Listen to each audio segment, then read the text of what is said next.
job opening in the States because they're looking for a new head tax man south of the border. The acting IRS commissioner stepped down in light of the recent scandal surrounding the agency. Faith Goldie is on the story and joins us with the latest developments. Faith. Hi there, Pat. That's right. Well, we're watching the White House right now for any further statements. Should point out also that Michelle Bachmann, basically the figurehead of the Tea Party right now, will be speaking in a short amount of time. However, yes, Barack Obama and President Barack Obama announced last night that the acting commissioner, Stephen Miller of the IRS, has resigned. Well, why?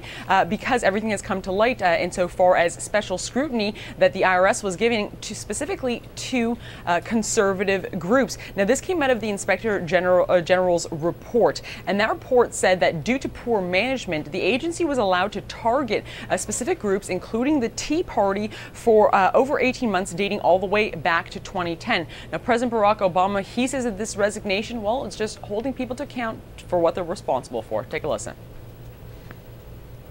I've reviewed the Treasury Department watchdog's report, and the misconduct that it uncovered is inexcusable.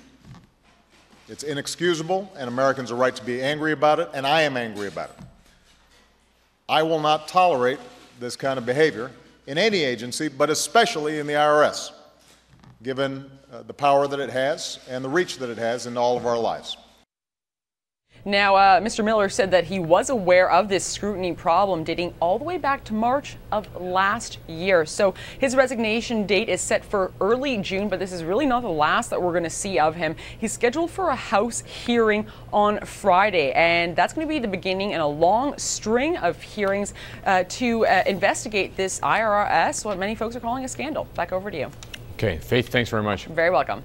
Sticking with the White House, they've released new documents on the deadly Benghazi attack from last September. Early versions of the Obama administration's internal account did, in fact, state that Islamic extremists with ties to al-Qaeda took part in the assault. However, the line was later taken out. This is political. It is, you know, Republicans are fundraising off of it. Outside conservative groups are doing ads on it. You know, this is, you have reports that by your colleagues that the Speaker of the House is obsessed with it, and yet when he had the opportunity to look at the emails, he didn't even go. We know that the emails in question were provided to the relevant members of Congress of both parties, including the leadership, and at that time, even though they supposedly knew everything that was in them, they did not raise objections about them. Until now, the White House had declined to make the documents public. The attack claimed the life of a U.S. ambassador, Chris Stevens, and 3 other Americans. The White House is also defending itself in another scandal. U.S. Congress is investigating national security leaks by the Obama administration for its frequent interaction with the media. Attorney General Eric Holder lashed out at his chief antagonist Wednesday at a hearing in Washington, accusing Republican Congressman Darrell Issa of shameful conduct. I'm sure there must have been a good reason why only the to and from parts were provided. Yes, you didn't want us to see the details. Mr. Attorney General, knowing the to and from, typically do. knowing the to and... I'm not going to stop talking now.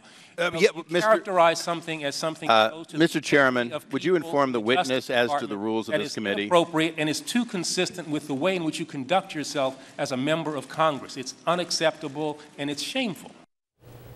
Now, Holder's comments came after Issa accused him of purposely and repeatedly keeping information from Congress. Holder was grilled on a series of allegations, including a government leak to the Associated Press.